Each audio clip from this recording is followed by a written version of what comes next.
Level की सोच कैसे बने, हमारे जीवन में आदर्शोन्मुखी चिंतन कैसे आए, हमारे जीवन का कोई एक मिशन, कोई पर्पस भी होना चाहिए, purpose of knowledge, means of education. एक सफल जीवन के साथ साथ एक सार्थक जीवन, एक ऐसा सार्थक जीवन जो प्राणी मात्र के लिए कल्याणकारी हो, यही हमारे आने का, आपसे बात करने का उद्देश्य है। स्वामी विवेकानंद के ही कुछ कथनों से हम अपनी बातचीत शुरू करते हैं। स्वामी विवेकानंद जी ने कहा था, समाज में दुर्बलता से बड़ा कोई पाप नहीं है, सबसे बड़ा पाप कमजोर होना ही है। समाज में दुर्बलता से बड़ा कोई पाप नहीं है, अस्पृश्यता से बढ़कर, अनटचेबिलिटी से बड़ा कोई अपराध नहीं है। सामाजिक अपराध, छुआछूत, जात पात की असमानता, ऊंच नीच का भाव, अस्पृश्यता से बढ़कर दूसरा कोई अपराध नहीं है। राष्ट्र देव से बढ़कर दूसरा कोई देवता नहीं है। राष्ट्र धर्म से बढ़कर दूसरा कोई धर्म नहीं है। सामाजिक समरसता से बड़ा कोई पुण्य नहीं है। उनके वे शब्द जो एक मृतप्राय समाज में एक नई चेतना, नई प्रेरणा, नई ऊर्जा, नई जीवन शक्ति का संचार करते थे, वे क्या थे? उठो, जागो और अपने जीवन लक्ष्य की प्राप्ति से पहले रुको मत। उठो, जागो और अपने जीवन लक्ष्य की प्राप्ति से पहले रुको मत। स्वामी विवेकानंद जी का ही कथन था कि संस्कार विहीन शिक्षा ही साक्षर को राक्षस बना देती है। साक्षर और राक्षस में कोई अंतर नहीं है। साक्षर जब जहां पलटता है तो राक्षस हो जाता है। समाज में भी देख रहे हैं कि मूर्खों की मूर्खता से अधिक ज्यादा पढ़े लिखे लोगों की स्वार्थपरता, निजी महत्वाकांक्षाओं और झूठे अहंकार के टकराव ने इस समाज को क्षति पहुंचाई है, हमारा नुकसान किया है। यदि एक मूर्ख व्यक्ति नुकसान पहुंचाता है तो अधिकतम कितनों का नुकसान पहुंचा सकता है? केवल एक व्यक्ति का, जो वो स्वयं होता है। किंतु अधिक पढ़ा लिखा आदमी जो स्वार्थी हो जाता है, अत्यधिक महत्वाकांक्षी हो जाता है, झूठे अहंकार से ग्रसित होता है, तो जिस स्तर पर भी हो, जिस लेवल पर भी हो, वो समाज को नुकसान पहुंचाएगा। अगर एक जिले का डीएम है तो पूरे जिले को खा जाएगा, होते होते सचिव, प्रमुख सचिव बन जाएगा तो पूरे प्रदेश को नुकसान पहुंचाएगा। राष्ट्रीय स्तर पर होगा तो पूरे राष्ट्र को नुकसान पहुंचाएगा। हम देखते हैं बड़े बड़े घोटाले हुए, एनएचआरएम का घोटाला, कॉमनवेल्थ गेम का घोटाला, हमारे ये आपका यूरिया घोटाला, ये करने वाले कौन हैं? कोई भूखे नंगे असहाय मूर्ख व्यक्ति नहीं है, अधिक पढ़े लिखे आदमी। समाज के वो वर्ग है, आईएएस की लॉबी है या बड़े बड़े मंत्री इन्वॉल्व हैं, बड़े बड़े घोटाले करने वाले, जो समाज का अधिकतम, समाज का अभिजात्य वर्ग है, समाज का बौद्धिक रूप से संपन्न, मानसिक रूप से विकसित वर्ग के लोग समाज को इस प्रकार का नुकसान पहुंचाते हैं। इसलिए हमें मे बी वॉइस ऑलवेज, हमें बुद्धिमान तो अवश्य होना है मगर चालाक हरगिज नहीं। May be wise always but don't be clever. Wiseness और क्लेवरिटी के बीच जो सूक्ष्म अंतर है, हमको इसको अच्छी तरह से समझना है। जब हम अपनी बुद्धि से दूसरे का शोषण करते हैं, दूसरे का नुकसान पहुंचाते हैं, समाज के लिए किसी को मूर्ख बनाते हैं, तत्क्षण भी हम बुद्धिमान नहीं रहते हैं। हमारे साथ एक दूसरा संबोधन जुड़ता है, धूर्तता। तो बुद्धि की चतुरता कहीं न कहीं बुद्धि की कुटिलता का रूप धारण कर रही है। तो हमको निरंतर विचार करना है कि हमारी शिक्षा में हमारे राष्ट्र और समाज का स्थान क्या, सनातन संस्कृति और संस्कारों का महत्व क्या, श्रेष्ठ जीवन मूल्यों की उपादेयता क्या? हम केवल अपने लिए जीवित हैं कि अपनों के लिए जीवित हैं? हम केवल अपने लिए पढ़ रहे हैं कि अपनों के लिए पढ़ रहे हैं? हम खुद के लिए जीवित हैं कि खुदा के लिए जीवित हैं? तो अपनी शिक्षा में अपने राष्ट्र, समाज, संस्कृति, लोक कल्याण और लोक मंगल को स्थान देना, लोक सेवा के महत्व को समझना, तो कहीं नहीं कहीं संस्कारों का दीप हमको जलाना है। स्वामी विवेकानंद जी कहते थे कि कोई भी बौद्धिक श्रेष्ठता उस समय तक बहुत ही अपूर्ण है, एकांगी है, जब तक उसमें मानवीय संवेदनशीलता का पुण्य नहीं जुड़ता। दूसरे के दुख, दर्द, पीड़ा में हमारी सहज स्वाभाविक सहभागिता, समरसता एवं व्यापक सहानुभूति की भावना नहीं बनती। प्रश्न ये नहीं कि हमें कितना ज्ञान है, कौन कौन से गुण हैं, कितनी श्रेष्ठताएं हैं, कितनी योग्यताएं हैं। अभी तो आज के संदर्भ में सबसे महत्वपूर्ण मूल्यवान प्रश्न ये है कि हमारे ज्ञान का, हमारे गुणों का, हमें अंतर्निहित असीम क्षमताओं का, अनंत संभावनाओं का कुछ लाभ अपने समाज को मिल पा रहा है कि नहीं मिल पा रहा है? हमारी सारी प्रतिभा, योग्यता, ज्ञान और गुण समाज के निचले से निचले स्तर तक जाकर शताब्दियों से उपेक्षित, तिरस्कृत, वंचित लोगों के जीवन में कुछ सुंदर, सुखद, स्वस्थ और सार्थक परिवर्तन कर पाने में सहायक है कि नहीं है? प्रश्न ये है कि भाई जेब में 5 रुपए का सिक्का पड़ा है कि 500 का नोट है कि 50,000 रुपये है। प्रश्न ये है किसी भूखे, नंगे, असहाय व्यक्ति को देखकर हमारा हाथ अपनी जेब की ओर मुड़ता भी है कि नहीं मुड़ता है? अगर पौने की फोल्डिंग कैपेसिटी खत्म हो गई है तो जेब में 50,000 रुपये हो, उसका ना कोई मूल्य है, ना कोई अर्थ है। यही बात शिक्षा रूपी धन पर भी, विद्या रूपी धन पर भी, ज्ञान रूपी धन पर भी लागू होती है।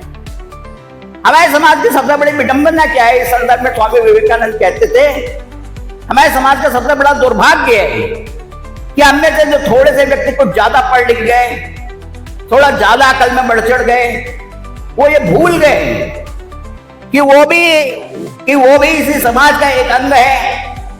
समाज रूपी विराट सागर के लघु बिंदु हैं, उनका अपने समाज से कोई संबंध है और ये संबंध अभिन्न है, अविभाज्य है। ऐसे लोगों ने शिक्षा का एकमेव लक्ष्य बना लिया, जीवन में अधिक से अधिक धन कमा लेना, नश्वर सुख सुविधाओं के साधन जुटा लेना, व्यक्तिगत जीवन के स्वार्थों की पूर्ति, महत्वाकांक्षाओं की तुष्टि, झूठे अहंकार की तुष्टि ही शिक्षा का एकमेव लक्ष्य होकर रह गया। स्वामी विवेकानंद जी क्या कहते हैं? शिक्षा क्या है? शिक्षा समाज का ऋण है, शिक्षा समाज का एक महत्वपूर्ण ऋण है, शिक्षा समाज का कर्ज है जिसे चुकाना हमारा फर्ज है, और हम बात भूल गए, यही आज का सबसे बड़ा मर्ज है। तो शिक्षा समाज का एक महत्वपूर्ण ऋण है। हमारा चिंतन, हमारा दर्शन, हमारा श्रेष्ठतम तत्व ज्ञान हमें प्रकृति के विविध उपादानों से एकात्म करता है। समस्त जड़, चेतन, चर, अचर, निखिल ब्रह्मांड के पदार्थ मात्र से हमारा एक सहज स्वाभाविक संबंध निरूपित करता है। शिक्षा वास्तव में क्या है? शिक्षा बिंदु को सिंधु से जोड़ने का, व्यक्ति को जैसे एक पानी की छोटी सी बूंद होती है बड़े प्रशांत महासागर में, हिंद महासागर, अटलांटिक महासागर, वो भी जल ही तो है, मगर बिंदु को सिंधु से जोड़ने का, व्यक्ति को समष्टि से एकात्म करने का एक सशक्त एवं प्रभावी माध्यम भी है। स्वामी विवेकानंद जी कहते हैं हमारे शरीर की संरचना और समाज संरचना में क्या अंतर है? कोई अंतर नहीं है। जैसे शरीर की संरचना है, हमारे पैर के तलवे में भी कांटा चुभता है तो 6 फुट दूरी स्थित मस्तिष्क को तुरंत उस पीड़ा की अनुभूति होती है, आंखों में आंसू आ जाते हैं, हाथ सहज और स्वाभाविक उस कांटे को निकालने के लिए आगे बढ़ते हैं। शरीर के सारे अंग अलग अलग हैं, किंतु एकात्मता के एक सशक्त सुदृढ़ सूत्र में बंधे हुए। हमारे सिर पर कोई लाठी मारे, हाथ अपने आप ऊपर उठ जाते हैं, हाथ अपनी हड्डी तोड़ लेते हैं। हाथ ये नहीं कहते सिर पर लाठी पड़ रही, हमें क्या उससे लेना देना, हम तो अपनी हड्डी तोड़ रहे हैं। हाथ जानते हैं कि सिर पर लाठी पड़ेगी कि शरीर से केवल प्राण जाएंगे, प्राण फेरू जाएंगे, मगर प्राण के जाते हुए भी, आंखें होते हुए भी क्या व्यक्ति देख पाएगा? देख पाएगा क्या? नहीं देख पाएगा ना। कान कहीं उड़ नहीं जाएंगे, शव के भी कान लगे रहते हैं, मगर कान होते हुए भी व्यक्ति सुन नहीं पाएगा। दिव्या मुंह के अंदर होगी मगर व्यक्ति कुछ बोल नहीं पाएगा। हाथ पैर सब होंगे मगर शरीर की कोई क्रिया नहीं होगी, वो शरीर शव कहलाएगा। और घर वाले भी 2-4 घंटे रो पीट के उसको मुक्ति धाम पहुंचा देंगे। तो सिर का बचाव यानी पूरे शरीर का बचाव, यही एक प्रकार हमारा समाज जीवन भी, राष्ट्र जीवन भी है। राष्ट्र कैसे बनता है? लोगों ने कहा राष्ट्र सरकार से बनता है, कोई कहता है राष्ट्र धन से बनता है, कोष चाहिए, कोष, राजकोष होगा तभी चल पाएगा। कोई कहता है सरकार से, सेना से बनता है, कोई कहेगा सरकार से बनता है। ये सब चीज ठीक है, सच है, और राष्ट्र के सारे सहायक तत्व हैं। राष्ट्र को चलाने के लिए अच्छी सेना भी चाहिए, अच्छी सरकार भी चाहिए, कुशल प्रबंधन भी चाहिए, राजनेताओं के मंत्री भी चाहिए, प्रशासनिक अधिकारी भी चाहिए। ये सारे सहायक तत्व हैं। मगर राष्ट्र की अर्थव्यवस्था भी सहायक है, राष्ट्र की कृषि व्यवस्था भी सहायक है, राजनीति भी सहायक है। मगर इस राष्ट्र जीवन का प्रधान तत्व हमारी सनातन संस्कृति है, हमारी आत्मा है। हमारी आत्मा क्या है? राष्ट्र जीवन की आत्मा हमारा अध्यात्म है। तो हमारा जब कहते हैं ना प्राण तत्व इस राष्ट्र जीवन का क्या है?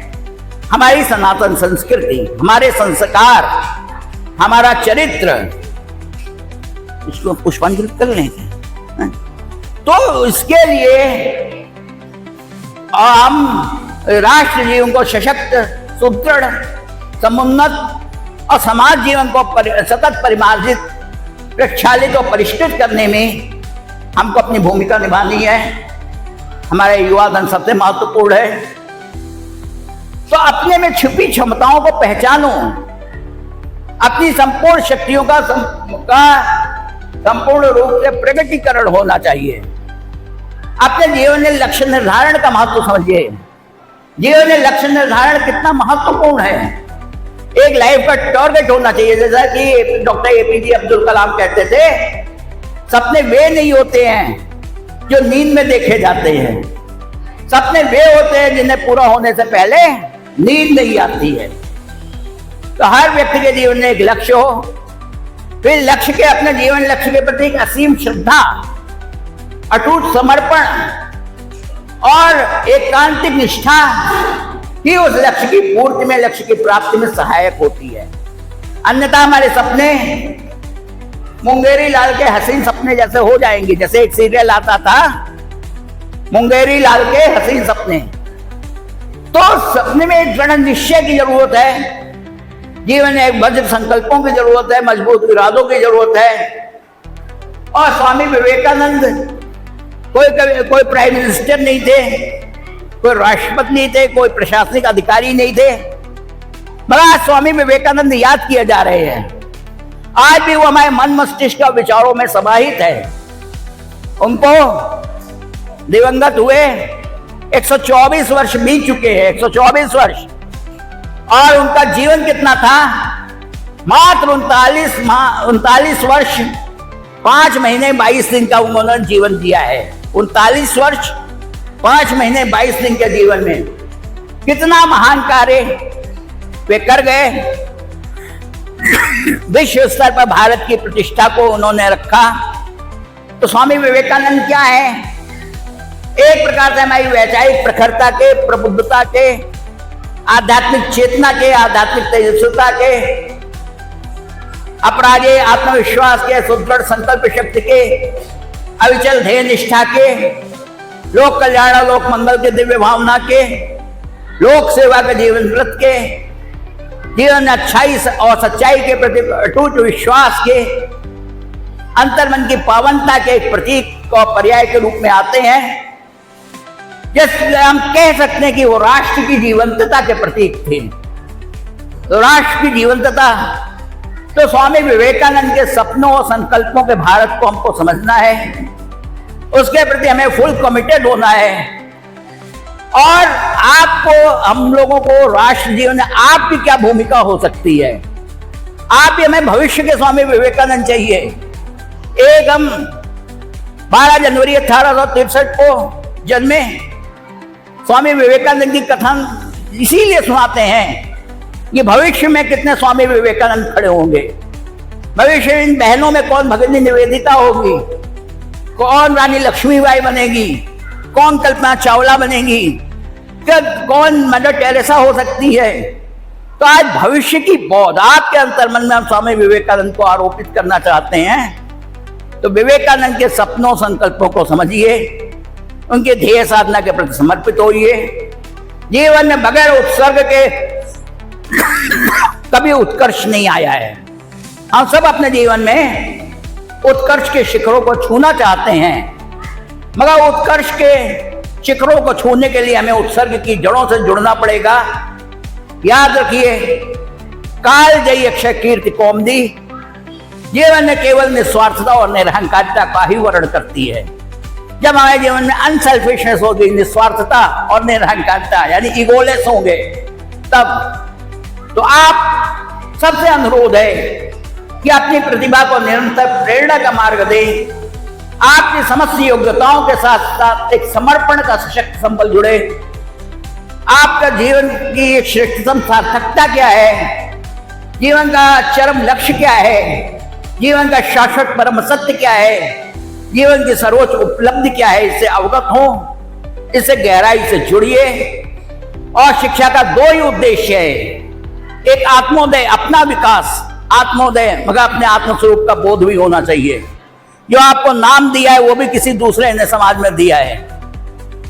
जो आपका जन्म हुआ वो भी दो शरीरों के संसर्ग से हुआ।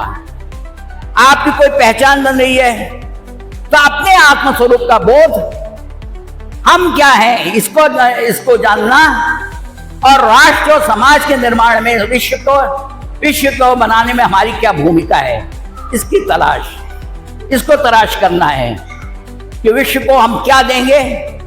आज पश्चिम ने बढ़ते बढ़ते विश्व को केवल एक बाजार माना है। बाजार में सब है मगर रिश्तों की आत्मीयता नहीं है, कोई भावनात्मक लगाव नहीं है, हर चीज केवल पैसा है। और परिवार बनता है आत्मीयता से, परस्पर स्नेह से, सहयोग से, समन्वय से। अगर एक को चोट लगती है तो दूसरे को दर्द होता है। तो उस समाज के दर्द से आज स्वामी विवेकानंद का यही आह्वान था कि हमारा राष्ट्र का युवा समाज की वेदना के साथ एकाकार हो। समस्त आर्तृषित करुण, समस्त आर्तृषित संतप्त और संत्रस्त मानवता की करुण पुकार को सुनना है। अपने जीवन का लक्ष्य संपूर्ण समाज की उन्नति होना है। हमको संपूर्ण समाज के व्यापक हितों के लिए समर्पित होना है और राष्ट्र की सनातन चेतना, सनातन संस्कृति और संस्कारों का हमें पोषण करना है। इसमें पर्यावरण संरक्षण भी आता है, प्रकृति का संरक्षण, नदियों की स्वच्छता भी आती है। अभी आप लोगों ने वृक्षारोपण किया, वृक्षारोपण भी आता है, ये सब उसी में आता है। तो हम स्वामी विवेकानंद के सपनों और संकल्पों का भारत समझें। आपके सम्मानित विद्यालय की प्रधानाचार्य जी के प्रति हार्दिक आभार, जिनके अपार सौजन्य से हमें आपके बीच आने का, आपसे कुछ बात कहने का अवसर मिल रहा है।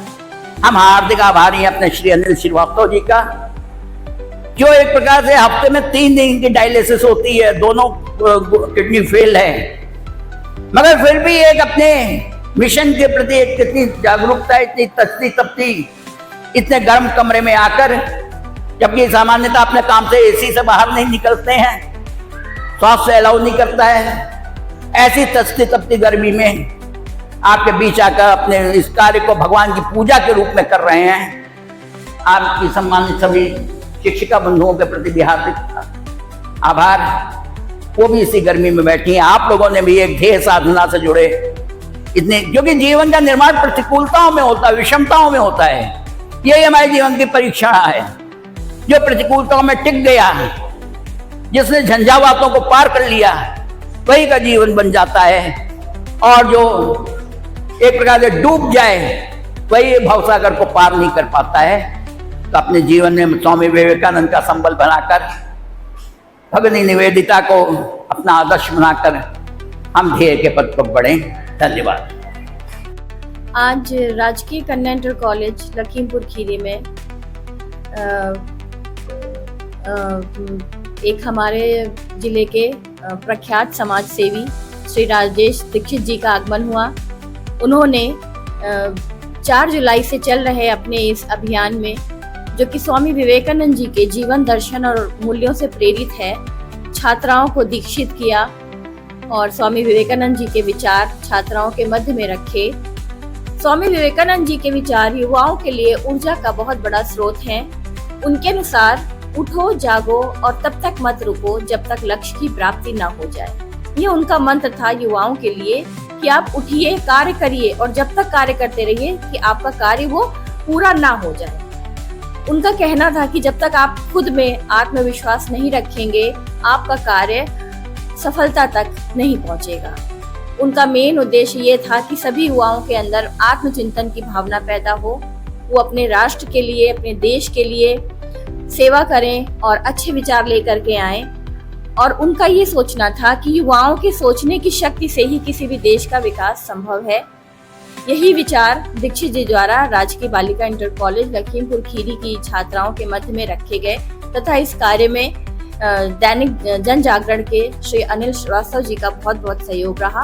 मैं आप दोनों लोगों को बहुत बहुत धन्यवाद देना चाहूंगी कि उन्होंने हमारे विद्यालय की छात्राओं के लिए अपना अमूल्य समय निकालकर उनको दीक्षा दी, उनको दीक्षित किया। धन्यवाद। तरीके से उनका हमारी तरफ, हम सबकी तरफ से, बच्चों की तरफ से सर आपका बहुत बहुत धन्यवाद। अपनी भावनाएं, अपना इतना सारा ज्ञान जो है हम सबको देने के लिए बहुत बहुत धन्यवाद।